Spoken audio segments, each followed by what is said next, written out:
Vous êtes sur votre chemin d'éveil et vous sentez que malgré tous vos efforts, vous n'avancez plus? Vous vous sentez perdu face à cette multitude de pratiques spirituelles contemporaines?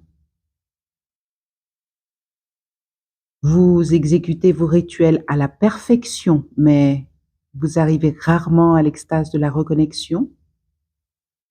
Bienvenue dans Le Fil d'Argent, le podcast qui dévoile les tissages de nos univers. Moi, c'est Anne, ancienne des temps modernes, et aujourd'hui nous allons parler de la manière de naviguer avec curiosité et discernement sur le chemin de la spiritualité. Quand on parle de la spiritualité aujourd'hui, on pense souvent à la lumière, aux guides, aux pratiques sacrées, et c'est vrai, il y a une richesse incroyable et magnifique. Mais paradoxalement, toutes ces voies peuvent aussi nous emprisonner. Imaginez un labyrinthe où, à chaque intersection, vous devez choisir. Quelle technique est la bonne? Quel ange m'écoute vraiment? Faire chanter le tambour amérindien ou utiliser la fossile du druide? Est-ce que je médite correctement? Est-ce que mes mantras sont bons? Ai-je bien nettoyé mes pierres? Dois-je mettre une protection avant tel ou tel soin? Cette peur de mal faire, de ne pas savoir, de ne pas connaître, finit par créer une pression similaire à ce que certaines religions ont pu nous imposer par le passé. Des règles, des obligations, des doutes constants et surtout le sentiment de la culpabilité. Toute cette course à la meilleure pratique spirituelle finit par nous éloigner de nous-mêmes, de notre part spirituelle, la vraie.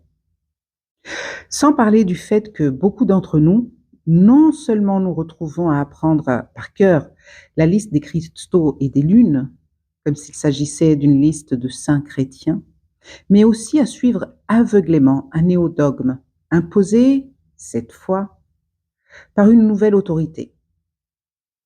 Nous revenons donc dans les mêmes structures de pouvoir que nous avions au départ tenté de quitter. Et pour aller plus loin dans l'analogie, nous avons remplacé certaines structures par d'autres, de la même manière que l'Église, au départ, avait conservé certaines fêtes païennes, mais les avait détournées pour en faire des célébrations chrétiennes. De la même façon, le New Age a repris des fragments de traditions venues d'ailleurs ou de textes ésotériques et religieux, méditation orientale, anges et archanges, rituels de protection, et les a remodelés, parfois avec un vocabulaire moderne, des couleurs nouvelles et des rituels remis au goût du jour. Le résultat? On retrouve parfois le même sentiment de pression ou d'inadéquation, mais sous un habillage contemporain et séduisant. On se sent obligé de bien faire, de suivre les étapes exactes, de connaître tous les noms des guides ou des archanges, exactement comme jadis on devait suivre les rites et les règles religieuses. On remodèle, on reconfigure, mais on continue à se tourner vers l'aide extérieure, vers l'entité qui peut tout, vers les exercices proposés par tel ou tel praticien, les directives données par ce médium des réseaux sociaux. Quand la quête devient une tentative de coller à un modèle, quand on recommence à se comparer à des standards invisibles, quand on continue à donner notre pouvoir à des anges extérieurs à nous, on se retrouve plus démunis qu'avant. Et sans nous en rendre compte, la quête devient un rôle à tenir, une image à incarner. On ne cherche plus à se rencontrer, mais à correspondre à ce que l'on pense qu'un être spirituel devrait être. Quand la spiritualité devient une performance, un niveau à atteindre ou une reconnaissance à recevoir, elle cesse d'être un espace de vérité intérieure. Et là encore, ce n'est pas une erreur, c'est simplement un moment où l'on s'est très humainement un peu éloigné de soi. On peut passer des heures à chercher la bonne pratique, le bon guide, et en réalité, tout cela reste encore une fois extérieur à nous. Ici, j'ouvre une petite parenthèse pour expliquer ma pensée. Il ne s'agit pas de rejeter toutes les pratiques spirituelles ou toutes les croyances, pas du tout. Certains sont venus pour expérimenter ces pratiques, D'autres les suivent car elles parlent profondément à leur être. Moi-même, j'utilise certains outils comme le pendule ou le marc de café. Il s'agit ici de comprendre comment approcher sa propre spiritualité sans faire du tourisme spirituel et sans se perdre dans des rituels qui ne nous ressemblent pas. Il s'agit de toujours savoir accueillir dans le discours de l'autre ce qui résonne avec notre essence et de laisser ce qui va à l'encontre de notre essence en dehors. En d'autres termes, ce n'est pas parce qu'un discours contient quelques vérités que nous devons gober tout ce que l'orateur dit et nous y conformer à la lettre.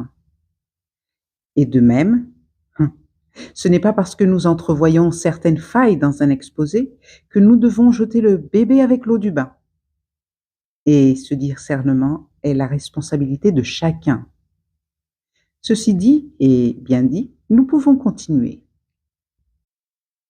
Voyez-vous le danger, ce n'est pas la tentative de suivre un chemin spirituel, c'est quand les nouvelles croyances deviennent des nouvelles chaînes invisibles, des labyrinthes où la peur de mal faire ou de ne pas être accepté par ceux qui savent nous empêche de nous écouter, de ressentir au fond de nous ce qui est dit.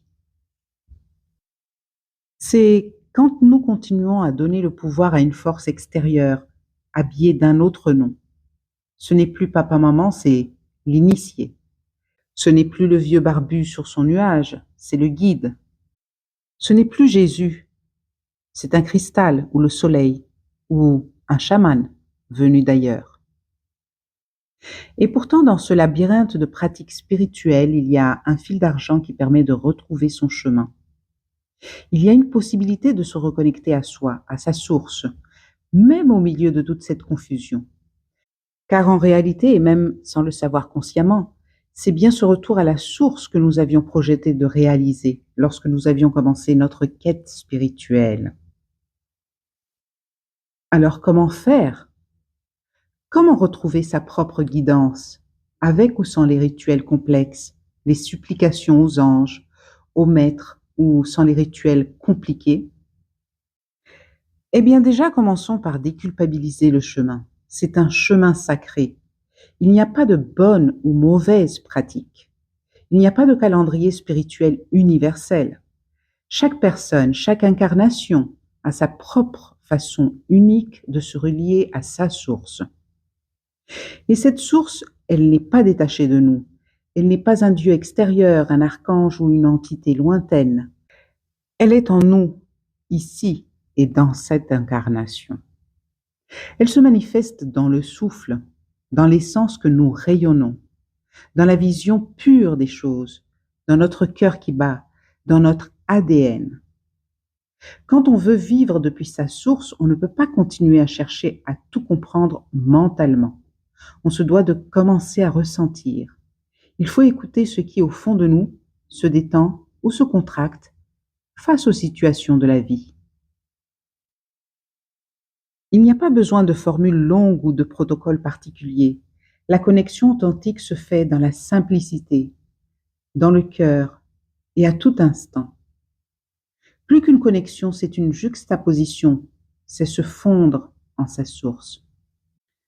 Et bien entendu, vivre en respect permanent de qui on est réellement ne veut pas dire vivre dans un état permanent de paix et de clarté.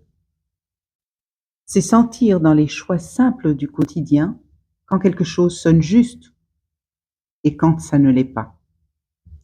C'est une quête quotidienne dépouillée de tous les artifices qui peuvent nous rendre sourds ou aveugles. En vous autorisant à vous faire confiance, à écouter votre voix intérieure, vous commencerez à percevoir la différence entre les peurs créées par les croyances et ce que votre âme sait déjà, ce qu'elle vous murmure. Ensuite, autre chose qui m'a aidé moi énormément et qui pourrait vous aider aussi. Est-ce que vous vous rappelez ce que vous ressentiez étant enfant? Comment vous voyez la vie à cette époque-là? Les pensées qui vous traversaient concernant telle ou telle situation? Votre posture générale par rapport à la vie? Eh bien, c'est ce qu'il y a de plus proche à ce que vous êtes réellement, de plus proche à votre source, votre essence, votre conscience. Je vous donne un exemple personnel pour illustrer mon propos. Étant enfant, je me sentais ouverte au monde, reliée aux choses et aux êtres qui m'entouraient. Mais en même temps, j'ai toujours ressenti en moi ce que j'appellerais aujourd'hui l'observatrice. Comme si tout ce qui se passait autour de moi et qui faisait partie de ma vie terrestre, il y avait toujours quelque chose en moi qui l'observait dans le calme, de l'extérieur ou d'un point de vue autre, plus sage. Même dans les instants que d'autres auraient trouvés difficiles, traumatisants ou insurmontables, quelque chose en moi savait, quelque chose en moi restait serein et toujours dans l'observation. Et je le sais aujourd'hui, c'est ce quelque chose qui m'aidait à rester ancré en moi. Pas seulement dans mon corps ou sur terre ou dans la réalité, non. Ancré en ce que je suis réellement, ancré en ma source. Et grâce à cela, tout passait, tout se transformait, tout venait à moi de manière fluide. C'est un peu difficile à décrire, mais je suis sûre que les observatrices et les observateurs se reconnaîtront dans cette petite description. Alors bien entendu, la vie adulte m'a menée dans des expériences comme tout le monde, comme tout un chacun. Et mon lien aux autres, aux animaux, à la nature s'est estompé. Et l'observatrice en moi est devenue momentanément aveugle. Je l'ai muselée. Lorsque j'ai voulu reprendre le chemin vers ma source, je ne savais plus comment faire. J'ai fait comme tout le monde, je me suis tournée vers les guides, les stages, les apprentissages, etc. Et il n'y a pas de mal à ça. D'ailleurs, pour un temps, ça a fonctionné pour moi. Ça m'a surtout rappelé à quel point je m'étais éloignée de mon essence. Je retrouvais des mémoires perdues. Ça me donnait des indices sur des choses que je faisais naturellement ou que je connaissais sans savoir comment je le savais. Ça m'a ramené des mémoires de mes ressentis étant enfant. Réfléchissez, il vous est déjà sûrement arrivé à vous aussi de suivre une formation ou un stage ou même un podcast et de vous dire mais ça je le savais déjà, n'est-ce pas? Tous ces apprentissages nous permettent de réactiver certaines choses en nous et de reprendre confiance en nos capacités. Pourtant, dans chaque stage, dans chaque expérience, auprès de chaque guide, qu'il ait été invisible ou physique, il y avait toujours quelque chose qui ne collait pas, une croyance qui n'était pas la mienne, une impression de m'éloigner de mon but. Vous savez, ce petit truc au fond de l'estomac qui nous fait nous sentir comme une imposture ou qu'on n'est pas vraiment à notre place. Mais pour moi, ce passage était nécessaire pour comprendre et reconnaître lorsque je marche dans les pas de ma source et lorsque je m'en éloigne. Et c'est quand on commence à réaliser cela que notre chemin de retour à notre essence, à notre spiritualité propre, commence réellement. Cela passe au travers de nos souvenirs d'enfance et de jeunesse, mais aussi au travers des expériences que nous faisions quand nous étions adultes. Cela passe par commencer à rechercher non plus à l'extérieur, mais à l'intérieur. D'abord dans le passé, dans les souvenirs, ces moments où le savoir était inné. Rappelez-vous, comment vous vous ressentiez à l'époque? Comment vous voyez la vie? Et comment vous vous ressentiez lorsque la confiance et la force étaient là, présentes, en état de permanence? Au début, ce sont des flashs de sensations, des étincelles d'ouverture de cœur.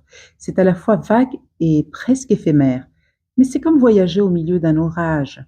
Vous savez, la pâle et minuscule petite lumière du phare là-bas au loin, elle va, elle vient, selon le tangage du navire.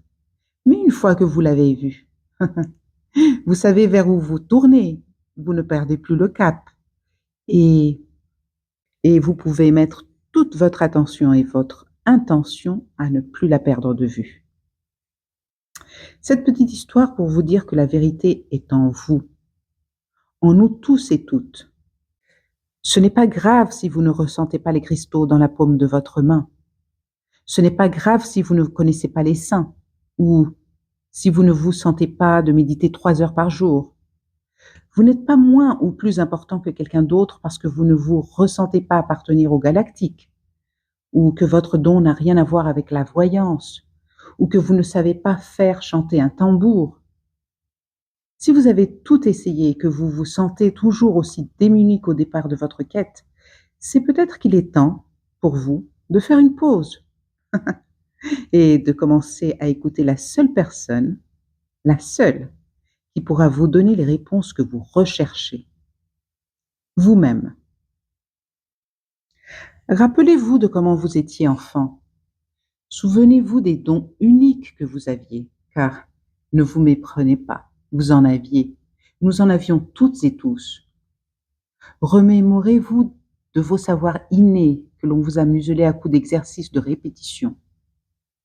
Certains d'entre vous sont des sens musicales, d'autres sont des liants pour les peuples, d'autres ont des sources plus lumineuses que le soleil lui-même. Il y en a dont la source est une vibration permanente. D'autres sont des traits d'union entre les mondes visibles et invisibles. Il y a des guérisseurs, des bâtisseurs, des enseignants venus des étoiles, des observateurs comme moi. Ou que sais-je encore? Et chaque fois que vous retrouvez une partie de vous, ressentez-la comme au tout début. Réancrez-vous dans ce que vous êtes réellement, dans votre essence particulière, unique. Et de là, votre quête pourra commencer sur son juste chemin. De là, vous pourrez suivre le fil, non seulement de tout ce que vous avez vécu, non seulement de tout ce que vous aspirez à vivre, mais de votre spiritualité unique, celle qui prend sa source dans votre cœur. Si pour certains d'entre vous, il est difficile de se souvenir et si vous sentez le besoin d'être guidé, dites-le moi en commentaire et je vous préparerai une petite relaxation pour vous amener à retrouver cette sensation. Dans ce cas, je la mettrai en ligne dans les jours à venir. Alors pour résumer, avant de nous quitter, je dirais que la spiritualité, ce n'est pas une collection de rituels et de doctrines. Ce n'est pas une course à l'expertise. C'est une quête de votre véritable soi, de cette source que vous portez ici, dans votre incarnation, dans votre vie quotidienne. Chaque expérience, chaque émotion, chaque doute est un fil dans ce tissage unique. Chaque pas, même hésitant, peut vous rapprocher de votre essence. Il suffit que vous le fassiez en partant de votre propre base, de qui vous ressentez réellement que vous êtes, au départ, au fond de vous, votre soi profond. Et lorsque vous commencez à écouter votre voix, à accueillir vos sensations, à sentir la présence de votre source, vous vous libérez de l'angoisse des dois-je faire ceci, comme ça ou cela autrement. Vous commencez à vivre la spiritualité comme une expérience vivante, ici, dans votre corps, dans votre vie humaine, quotidienne. Car votre chemin spirituel est unique, sacré et profondément personnel. Votre source n'a jamais été perdue ou coupée de vous. Elle a seulement attendu que vous arrêtiez de la chercher ailleurs. Rappelez-vous simplement de qui vous êtes. Nous voilà arrivés au terme de cet épisode. Merci de m'avoir écouté jusqu'au bout. J'espère vous avoir donné quelques pistes de réflexion et pourquoi pas le déclic pour le retour à votre source. Pour aider ce podcast à gagner en visibilité et notre communauté à s'agrandir, vous pouvez laisser un like ou le partager. Si vous êtes nouveau, nouvelle sur cette chaîne, n'oubliez pas de vous abonner et de cliquer sur la cloche. Ça ne coûte rien, ça ne prend que 2 secondes et c'est très important pour la chaîne. Notre petit jeu du jour est très simple. Prenez le temps de laisser en commentaire un seul mot, un seul, celui qui décrit le mieux votre source. J'ai hâte de voir les merveilles que vous êtes. Pour notre prochain épisode, je vous propose de suivre le fil de notre guérison. Un sujet très vaste et, je dirais même, multidimensionnel, mais je n'en dis pas plus. D'ici là, je vous souhaite une bonne infusion de ce qui a été dit aujourd'hui, une belle journée, une belle nuit, selon l'heure à laquelle vous êtes là avec nous. Prenez bien soin de vous et n'oubliez pas, votre fil tisse plus loin que vous ne le pensez. À bientôt!